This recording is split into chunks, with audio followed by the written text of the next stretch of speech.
class 9. Hello everyone, and I am Apurv Singh Tomar of class 9.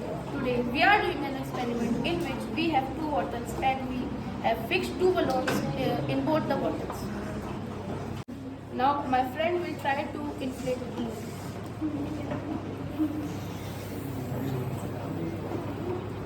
Oh no, he is not able to do that. Now try to inflate this bottle.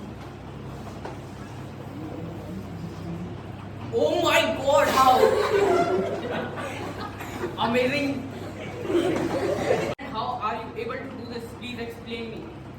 This is because in this bottle we have air in this bottle, and the balloon is closing the opening of the bottle. So air does not come out of the bottle. But in this bottle we have a hole. We have a hole.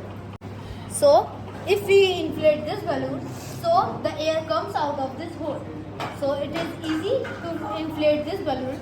But in this balloon, the pressure of the air is pulling toward the balloon. So it is easy to inflate this balloon, and it is hard to inflate this balloon. Thank you.